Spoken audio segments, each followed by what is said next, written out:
What's the word? What's the word, man? Introduce yourself, let people know who you are. Man, you already know, man. N20RicoSouth, man. That's what I'm known online, but everybody else know me as Rico, man. 3rd District stepper.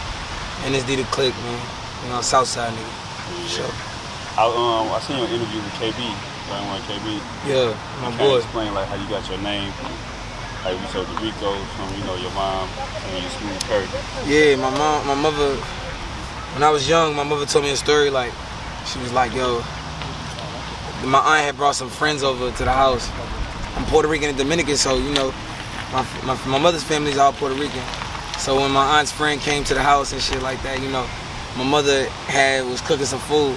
And my mother told me, like, usually she'll have me set the dishes, but I ain't set nobody dishes but that woman. You know what I'm saying? She was a nice little girl. I remember her too. She was like thick, pretty ass lips. She was Puerto Rican, you know, all that. But long story short, she started calling me Mirale Rico Suave. You know, she would call me Rico Suave, like the artist or whatever. And it just stuck. You know what I'm saying? Being in the loop, you don't want to be outside under your government name. Not because it wasn't cool. Like my name Pedro. Like it ain't like that ain't a plug nigga name, but it was really about not letting everybody know what's going on, so I ain't burning myself up, because I was out here doing illegal shit. So let's say, I heard you speak about, like you said, like you kind of dibble-dabble in the streets and shit like that.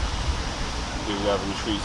Like, you know, from what I learned from from the interview, that you're not a St. Louis native. Yeah, I'm from the Bronx originally. Yeah, I'm from the Bronx, New York, man. Shout out to the X for sure. Yeah, I'm from the Bronx. I moved here when I was like 6. I got adopted by a family in here, Puerto Rican family here. They had my older brother. And so like I was raised here, but I still had the opportunity to see my family, you know, my older brothers, my aunts, my grandmothers and them. So I still got the culture, you know, like being involved and being adopted by Puerto Rican folks. It was that, but my inside of my house was just so turmoil. Like just like a lot of the kids where I grew up in, like we all hung out together, you know what I'm saying? I was raised by black women, you know what I'm saying? So my culture was my culture, but you know the things that was morals and stuff that was instilled in me was by the women in St. Louis that was raising me, you know, my friends' mamas and my aunties and all that. I was gonna say, so I know you said you also used to travel back and forth from here to New York. Yeah, I did that. Traveling back, seeing like your original family.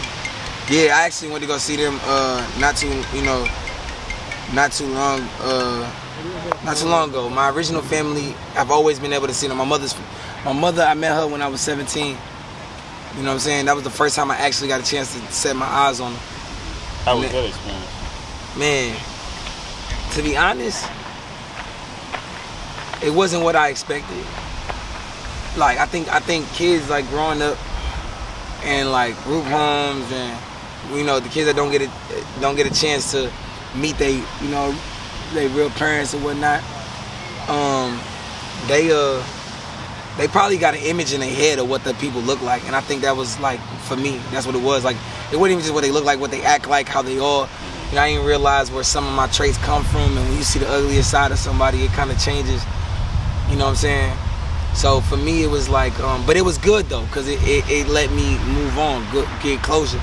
You know what I'm saying? My mother, she in the Bronx or whatever. So, you know, when I got out there, I immediately, you know what I'm saying, instead of doing the right thing like every mother wants her child to do, I immediately got back and, you know, I was outside. Like, but by that time, I already touched 15,000. So I was like, man, why am I trying to get a job when I know how to hustle and get money? You know what I'm saying? Now I understand the importance of having, you know, a steady income, but at that time I ain't give a fuck.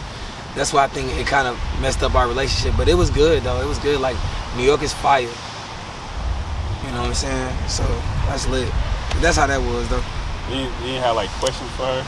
I did. I had hellas, man. I had hellas. It was crazy, bro. I told you I was adopted and shit, right? So, my favorite food growing up was hot wings, always. It didn't matter where we went to. Like, we could have went to Applebee's, Lobster, Red Lobster, wherever. I was getting buffalo or something. And one of the first things my mother asked me was, yo, what's your favorite food? And I'm like, she's like, wait, before you say it, I want to tell you what I was craving while you was pregnant, and I couldn't eat it with no other kid. And I said, what's that? She said, hot wings. I said, get the fuck out of here. It's crazy. I never told her that. It fucked me up. But yeah, like that was some questions. You know, of course I asked her. You know, I asked her the main questions you want to ask somebody that, you know what I'm saying? Like, that, why? yeah, you know, but it's neither here nor there. Like the answer wasn't really. It didn't matter if it was what I was looking for or not. For me, the answer was just not to do it to my kids. You know what I'm saying? Like that's the answer. Like I'm involved, like regardless, and I'm working some shit out with my youngest kids' mamas and them. But and that's in my music. You know what I'm saying? But it's like for my kids, I just got to make sure there's some type of stability there for them, regardless of what's going on with the women. You know, that's what I learned from my mother. Like it didn't matter how she might have felt some type of way about my father, but you should have never did that. You know what I'm saying? Yeah. A lot of people don't know that they really fucks up the child more so than anything. Yeah, but I mean, it made me the man I am today, so I don't regret it. You know what I'm saying? I see a lot of people who have a lot more than what I had growing up, and they take advantage of it. You know what I'm saying? So it's like I feel like I'm doing a lot more in my life than they are, even if I ain't got as much tangible income. You know what I'm saying? What was your father doing this time? My pops, man, that man died in 2012. He got expedited out of New York. He caught a cocaine case out there. You know what I'm saying? It's cool. You know, I ain't really get a chance to know. I talked to him a couple times. He Dominican, so he don't speak no English, like for real. He was like one of them real plataneros. He was like real, like one of them country niggas off the boat. But yeah. So you know, we talked enough for me to get some type of insight on what it is that, you know, what type of man he was. People around the hood he grew up in, Harlem, they told me 110th. That's, you know, he was definitely over there on the west and on the east in Spanish Harlem. But you know what I'm saying, like he, you know, the questions I had for him weren't the same for my mother, because once I got the story from my mother, it's like, you know, parents try to play one you against another, and I think I fell into that a little bit, and I ain't really get the chance to redeem that before he died. But I definitely can relate to that. I get my father, he passed, but like I said, he passed. I was a lot older, probably passed like 5 years ago. Oh, okay. You kind of play out until like most people take off their mom, because most people are raised by their mom, single mom, stuff like that. So you kind of take them on her side, and then like now I'm looking back, like, you know, I wish I could talk to him, like, man, you know, my fault about this, that, and the third. You know? And I'm going through similar things with, you know, my children, mother. Yeah, that's crazy. Cause even like I started realizing, like, when you lose your parent, like I know some people that lost their parents and they feel alone as hell. You know what I'm saying? Like you don't realize how much family mean to you till you lose them. You know what I'm saying? Definitely. Say another thing I heard you speak about on KB interview. You said something about like you caught a felon, I believe, when you was like 17. Yeah. I got locked up when I was 17 for unlawful possession of money, unlawful possession of amount of money, robbery in the third, assault, possession of amount of money. Yeah. So at the age, like, all right, so boom. Basically, it's over now, so I can't say shit about it. And I held it down. Nobody else can get locked up for this. So me and some of my homeboys is coming back from this club in Harlem called Club Shadow. At this age, I'm 17. I'm not supposed to be in no clubs. Like, you know what I'm saying? These motherfuckers, it's females squirting on the fucking dance pole and shit.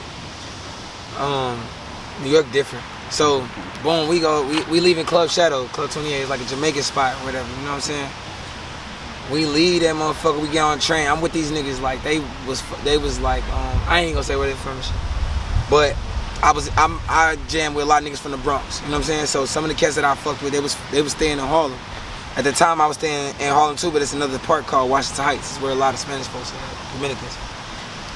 I didn't realize this about these trains, man. That shit always confused me. You know what I'm saying? Now I kinda got hit, but before that shit confused the fuck out of me, bro. Like, so we on a train coming from downtown, and my partner gets into it with a nigga.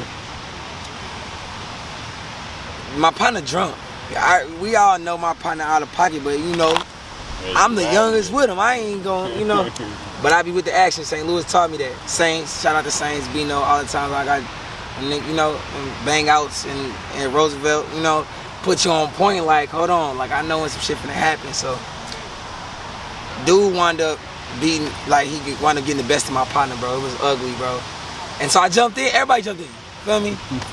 You know, I jumped in. But I was the only nigga with a St. Louis hat, and it was a red St. Louis hat, and I had some True Religions on at the time and some White Forces. So he gave him my fucking, and at that time Jim Jones and them niggas had us wearing them fucking scarves and shit, them long joints, you know. So he realized it was Louis Vuitton joint. So he pointed me out, you know. But before he pointed me out, right, my partner, he started wilding on the nigga. He started taking me clothes off.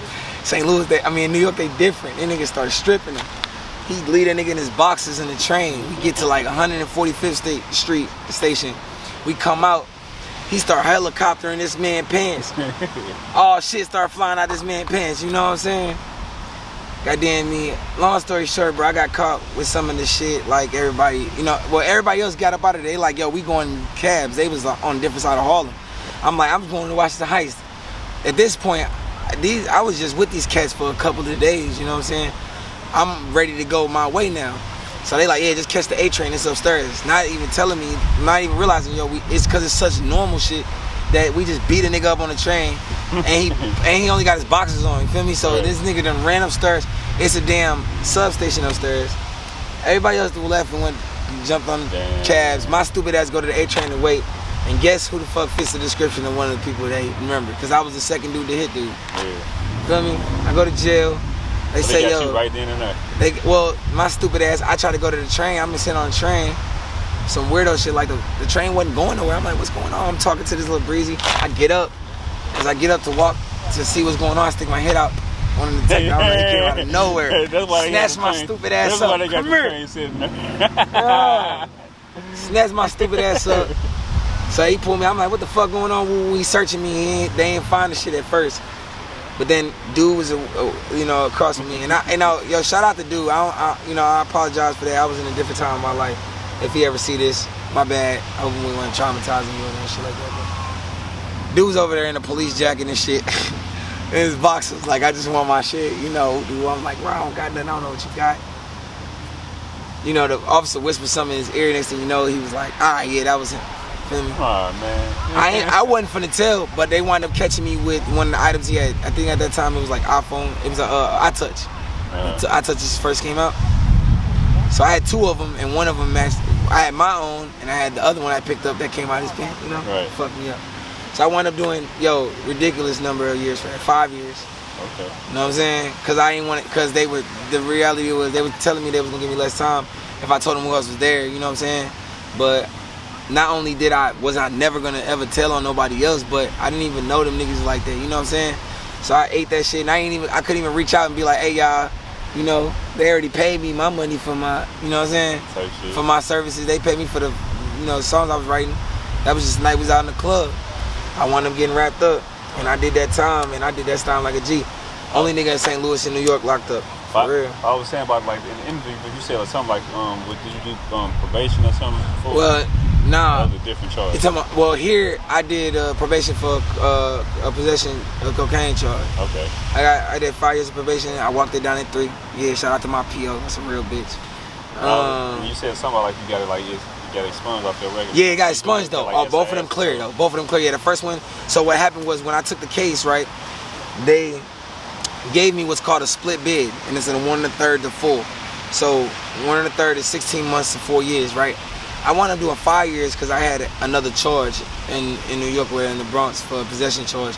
They wound up catching me for that. They linked it together and ran it concurrent. I maxed out at 5 years. I did my whole time because I got in a lot of trouble in that motherfucker. So it was called a youthful offender. So youthful offender, for those who don't know, is when you get youthful offenders when you get like a juvenile charge. Because I was 17 and I hadn't turned 18 when I caught the charge. It gave me an opportunity to, after I got out, if I didn't get in trouble for 5 years, take it off my record. So that's how that went. And the same thing with the crack charge in St. Louis. I would say another thing, like you saying, like people don't know about how, okay, you do that, you get it off your record, but it still pops up in certain situations. Like me myself, I went through a similar thing. So what I did, I got caught, certain little, I got the gun charge and I got a drug charge back when I was like 17 and 21. So goddamn. Gun charge is hard to get rid of. I got that when I was 17, but I got papers for it though. SIS. Yeah. SIS, and you walked it down. You ain't catch no other. Oh yeah, you good. I say this, I walked it down, but the last week I caught the drug charge. They violate you for that, or they let you walk it? I guess he's like, shit. Oh, well, you out of here? Yeah, you good. I got locked up. I'm like, damn.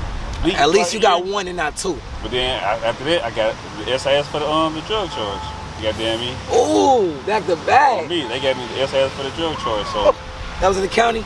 Both in the city. Oh yeah, city lovely though. So I did both of them, but like you say, about before like felony. Like they gonna show up on my record, but at the same time, like they got the law now where you can carry a gun without you don't have to have possession. Yeah, open carry. Permit, I should say, license. Yeah, well, so I'm not a felon, so. But I just don't take my chances going to the store and get guns. Like I buy my boxes. I did that, and they gave it to me. Really?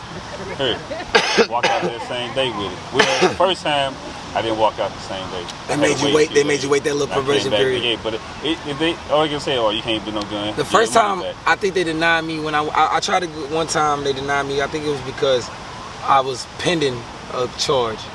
Yeah, that's why. You know what I'm saying? That's why. But I'm saying, like, I got, but I can't get my license to carry. Only reason why I got the gun because it's St. Louis. Missouri. You can buy a gun. I'm saying. Oh, you saying only reason you got the gun from them? Only why I got a legal gun. Yeah, from off the counter, right? Because we in a legal. Niggas, I don't got no dirt. I ain't got to do that no more shit. I ain't involved in that type of activity no more. So now, shit, I can carry my shit. It's legal shit, so I was saying is though at the same time I can't get the license to carry, like license to conceal. Yeah, that's what it is. But here in Missouri, people don't know you can open carry. You can walk around with your gun now. Yeah, now people know that. That's why anytime you stop anywhere on the north side, west side, you gonna catch coming in out the store with AR-15s and MP5s and motherfucking that's legal to do that versus but I wouldn't want to have. But see, with me, I carry handguns. My music gonna tell you like 380s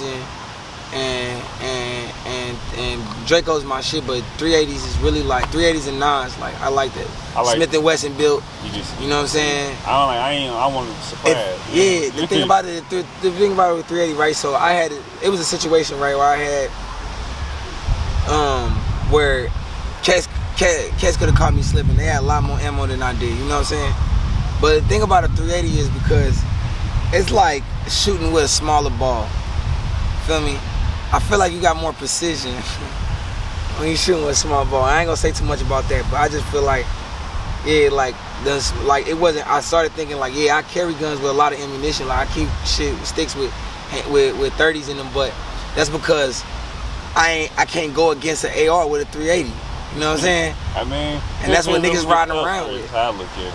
I can't like get up first, man. They gonna get up, and that, like you said, I see, you see that all day, but the guy say nigga had 30. A 22 will kill a nigga. That's the ugly shit. Any gun. You wanna hit this up? Oh. Hold on, I got you. But yeah, you know what I'm saying. So that's for me. I say, jump to the music though, man. Shit. Yeah.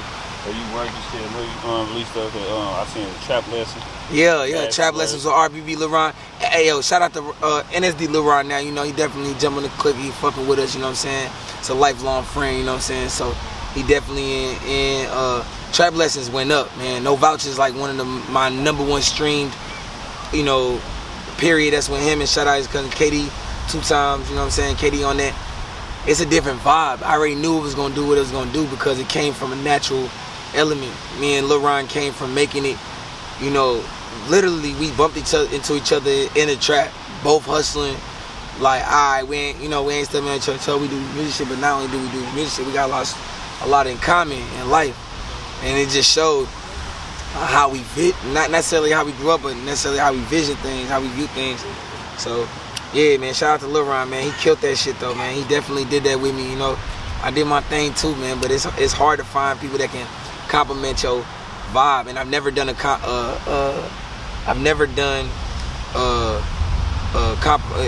type of feature mixtape with anybody, you know what I'm saying? So being this is my first time dropping one, and I did it with trap lessons, oh yeah, it's over. I'm saying, what are trap lessons? Alright, so No Promises, right? That's a song, that's the last song on Trap Lessons. That's a song I made the day after my kids got kidnapped. My kids got the nigga jumped in my whip on Tuesday. Yeah. I gotta tell you, yeah, for sure. I mean, everybody know about this because it went viral for a second. It was on the news and a couple other situations, but so it went viral for a second. Basically, I pulled up to 270 in Hanley. It's a 7-Eleven there. And I pull up. I had my kids with me it was late at night. It was like 12 o'clock at night. And I took my keys with me the first time my kids was asleep. I'm at like the pump right in front of the door. I jump out the car, run in that motherfucker real quick, pay for the gas, wind up sliding back. The time that I took, because my daughter woke, the time that I took to put a bottle in her mouth or whatever, the gas must have timed out. Mind you, it's a rainy day, so it's a little chilly, So the car lit full of, you know what I'm saying? I'm feeling myself so much that I'm such a real nigga. I think like, man, if anybody in this lot look at me, they see they not finna jump in this car, like, my stupid ass was misunderstanding the situation. I started the car to put some heat on for my kids, and when I went in the 7-Eleven to go see what's going on, he like, you got paid again. I had enough time to look. I see my car still there. I told him what pump I'm on. Swiped my card, came out, the car was gone. The pump on the ground. Check this flat out. Check this flush it out. Oh yeah, how I felt? Man. Like my heart fell out my ass. It was the worst feeling I've ever. It was worse than a nigga pulling out a fucking blade on me this long in prison. You know what I'm saying? Like, it was worse than any type of situation, shootouts, anything I've ever been in. That was the worst situation because my son wasn't even but like 20 days old, and my daughter was she was born in November, so she was, my son was born in October. She had just turned a year. You know what I'm saying? Not even a year yet. So the first thing that went through my mind was, how the fuck am I gonna call my baby mother? You know what I'm saying? How am I gonna call my child's mother and tell her that not only did they take off with the car and my gun in the car, my money in the car. Luckily, I had my phone in my pocket. We wound up getting it back 3 hours later. And they too young to even remember anything like that. And they under high security now, but it's just like, that was, so no promises, right? It was a perfect example where I talk about it, you know what I'm saying? The first verse I'm on that motherfucker, like, the day that the niggas took my kids, I almost lost my life. I had a quick convo with Karma for she do me tripe. I said I stopped my shooters from killing each and every night, so why would I become a victim, man? This can't be right. How can I pray for my daughter when I do bitches wrong? How can I make salat and teach my son to hold the chrome? How can I talk to the police and they think I'm a suspect? How can I tell my bitch I love her? But that's what I was speaking on it. You know what I'm saying? That's a trap lessons. When you hear about no vouch, you know what I'm saying? A lot of these cats out here, like, they be moving, they be really living off other niggas' clout. They be living off of they big brother or big cousin or something, you know what I'm saying? No vouch is a simple mid-hook where you hear this nigga say, Lil Ron say, I don't need no nigga vouch for me. Bitch, I'm a stepper. How about bullets you gonna get for free? Apply that pressure. Like, that's crazy. When I heard that shit, I went crazy. Like you get, you know what I'm saying? Like, you, that's like, every one of these songs is gonna apply, you know what I'm saying? And so those are trap lessons, you know what I'm saying? Make sure that you understand that even with these women, don't never forget that they looking for us. You know what I'm saying? We ain't supposed to be looking for them. When you start looking thirsty, that's when females start getting turned off. Cause a female gonna see a nigga like she know the cats that my cousin, shout out DZ, man, DZ Pacino, man, shout out NSD. He a cool, laid back nigga, everywhere we go. That's just it come with his orbit. So, you know what I'm saying? I feel like that's one of them songs, Free Code is like one of them songs that show you that, like, how I ain't gotta be so aggressive with it. I can really just be player and let them come, how they come. So I feel like even with Nasty Work Volume 1, which is the first tape that I dropped last 2019, at the end, I really wanted to show people something. You know what I'm saying? That's what I did with Trap List. I want to give people visuals in my music so they can learn something from it. I'm gonna go back to what you said about, like, the women. Do you have you seen any of Kevin Samuels' video? He started laughing. This is basically what you said about, like, goddamn me, not supposed to chase them. They're supposed to come to you. Yeah, man, but you know what I'm saying? Like, look, it's like this, though. What they say, what that book say, a man that findeth a woman is a good thing. What book is that? Still think it's the Bible, you know. Okay. So, but my understanding is like this. We so influenced by what's going on in the world, like, it's like you can't even like, now polygamy is such been imprinted in my head that that's what I think about more than everything. Now the average woman that believes in self-respect and what she honors and morals and principles, she not gonna stand for that. What do you mean by that? I mean polygamy with. Do you think? Hold on. You say polygamy. Do you think that's what Kevin is pushing? I asked you a question about Kevin. No. I mean, look, Kevin is not talking to women who can deal with polygamy. Feel me? Because the thing about it is, with him, he make females feel like, okay, females get on there with him and they start capping. Like, oh, yeah, this is the type of guy, but he'll bring out the real in him. Yeah. And even when the real starts seeping out, he start poking holes in you like, look, chick, you say that you reaching for this, but you're not giving this credential. Yeah. You know what I'm saying? You can be the most beautiful woman, right? But if you're not ambitious, you don't do nothing good to me. You know what I'm saying? Because I'm already ambitious. So anything that I'm doing, you're going to feel some type of way about it. Yeah. You know what I'm saying? Like, you're going to feel like, damn, why you always outside? Why you always going here and such and such? But if you was busy doing something your damn self, you wouldn't be tripping. But at the same time, we always got to understand that this is what we instill in our women. We have to push that. If we say we're going to take a woman to be ours or be around us or any of that, friends, any of that family, we instilling them. They're going to watch our actions to see how they should move. You know what I'm saying? Like, my cousins see the way I treat, women, or the way I even interact. I'm not finna be like, I just learned how certain way to move. That's why I learned from St. Louis more than New York. New York taught me how to be cocky as hell, swag, out. But St. Louis taught me how to, like, sometimes let that shit come to you. Like, you know what I'm saying? That women got to be the same way. St. Louis more aggressive too, though. It's a difference between forcefulness and aggressiveness, though. See, I'm aggressive. I'm not forceful. Feel me? You have a point there. What my niggas say?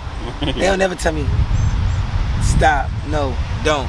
They tell me, no, don't stop. You ain't seen that movie? Yeah, it's a difference with me. But you're right about that. You could have, I guess, masculine energy. And it's like you say, still be cool, still it just feed off you. Yeah, but like pertaining to that real, I was just speaking on like set your standards. Like, it ain't about standards. It should be about a feeling. You know what I'm saying? We got to stop looking at it like, oh, well, yeah, for sure. But if you have standards for yourself, you ain't gonna fuck with somebody that ain't putting you in a better place, in a better position. Period. That's how I feel. That's how I stand on. Like, the people that I deal with, like, if I involve myself around people that's not doing enough, it's gonna show in what I'm doing. But once I start doing something, I have no choice but to be around cats like yourself. You know what I'm saying? Burn one. I fuck with burn one. You say, like, you gotta work on yourself, like, especially to have a woman. Yeah, most definitely. But most of these niggas don't got women, though. I promise you, bro. Once these rap niggas like this, they don't got females like that. It's hard for them to get females. And if they do got females, it's only because these females want to be seen. And them ain't the women that I'm talking about. I'm talking about the ones that go to work and come home and take Epsom salt baths and watch and paint their house and cook their ass off. They need to be caught up in the hype, really. Yeah. Kind of image, like that. Shout out to Marisa. Like, yeah. That's not like. Of course, it's fun chasing like a bunch of different women, but if you ain't got nobody who really cares for you, really have your back for real, then you be lost out here. And look, man, don't listen to me, y'all, cause I'm not good at all with that shit, bro. I'm fucked up. Don't listen to me. I'm fucked up, man. It's hard. I'm toxic, and it's hard for a woman to be with a nigga like me. But I feel like that's why I speak on a lot of mental health too. Yeah. You know what I'm saying? I said dead, but I speak on that. Like, the mental health of the city has affected us. You know what I'm saying? Mm-hmm. It's affected the fuck out of us. Like, the way we was grown, the way we was raised, the way we watched our people be raised. You know what I'm saying? It take, you know what I'm saying, a real nigga to understand, like, yo, we cannot be cool with that shit, bro. That shit is not cool, bro. I got 2 daughters, bro. And there's a certain type of savagery that's in my blood if somebody was to do that to my daughters. And it's just like, damn, as men though, we want to walk away, but man, what is love though? You know what I'm saying? And it's like, damn, fuck all that love, I want to get money. I know ain't no female ever told, I don't know no women that don't want to fuck a nigga with some money. Period. They want to fuck me now and I'm broke. I mean, I got some little money now, don't fuck around, but I'm just saying. Well, I'm saying, like, you really go back to that statement you said, like, shit, even if, let's say, if you, like you said about somebody being a bitch, like a man being a bitch, and he getting money, but women might complain, but when you come back, see what he did, it's like, oh, well, shut up. Period. At the end of the day. This how they feel, though, right? If they the one working, they the one bringing in a lot of money, they don't see it like this. Niggas that hustle in the street, they going twice as hard and spending twice as much and being twice as much at risk to make their money as the average person going to check. If you make $40,000, even if you make most average people make $24,000 a year, but if you make $30,000 or $40,000 a year, that ain't nothing but what, $7,000 a month, or I mean, like, yeah, like $5,000 a month or something like that. Like, not even. So look, even at the expense of $5,000 a month, that's $60,000 a year. I'm tripping. Like, even at $5,000 a month, yeah, after taxes you can probably get 40. You know what I'm saying? So even at $5,000 a month though, you can't live a life of these rap niggas. You can't live. You can't go get pounds. A pound costs $2,400. 22 if you got the plug. 18 if you really plugged in, you go get it. You can't go get no motherfucking chains. They gonna cost $5,000 for a bracelet, $2,500 for a motherfucking tennis necklace for a bitch. So imagine what it's gonna be for a nigga. These niggas be wearing cap jewelry. You ain't gonna be in the video with 10,000. I'm starting to think that these niggas guns fake. I heard you say that. I'm starting to think these niggas gun fake. Just saying, I've heard some females. I know some females that's been around y'all niggas, and they said the guns is fake. Nevertheless, though, I might do it. Nah, I ain't gonna do it. All my guns real, just in case a motherfucker pull up on my shit while we filming. We strapped. Fuck all that. I would say just coming to a close, man. We spoke about mental health. Like, what advice can you give somebody who may be going through difficult times, or struggling with their mental health? Like, have you tried like therapy or something like that yourself, or tried to get counseling or anything like that? Man, I ain't gonna lie, probably when I was younger, man. But like right now, nah, man. Like I feel like, man, I want to though. It's definitely something I want to do. I just think that it has to be. It gotta be. I just don't see no stranger credentials. I know people that can read you that don't even know. People gonna probably read me in the comments like, oh, I know this type of nigga. Woo, woo, you know what I'm saying? Everybody thinks they're a psychologist now. So is therapy really even talking to somebody, with somebody about your problems, or is it really just dealing with it yourself? I just feel like it's a journey that you got to do. Mental health is something. This is my advice. Don't do nothing that nobody else does thinking that it's gonna make it work for you. I feel like you should get a grip on whatever makes work for you to make your mental health work. If that means that you gotta just be quiet and not talk to a person when they're arguing, or walk away and not say nothing to them, or you know what I'm saying, like, make sure that you wake up at a certain time every day or eat certain foods, so it just change your situation. Just do that and focus on that and never change that, because anybody that do have a problem with that really ain't about your benefit. They're not like trying to help you. And that's what I think, like, I was caught up so much, like trying to dominate other people's mental health. Like, yo, hey, listen, you should do this and do this with this shit and do this and do it like this because this is what worked for me. And it's like, man, after looking back, it's like, man, let me stop telling people what to do, because this shit still ain't work for me. Like, I'm still fucked up, man. So it don't matter. Cut yourself some slack, man. It don't matter how hard you think you went. You know what I'm saying? That's just real shit, though, Jay. Like, real shit, bro. Like, so, yeah, man. That's about that, man. Just make sure that, y'all focus on yourself. It's going to be important now. Times is changing, man. People are changing. And there's things that work. This rap shit is just one element of it. You know what I'm saying? But even in that, it ain't even the same music we listening to. So definitely go check out Trap Lessons. Rebounds just dropped. That was the new joint that just hit.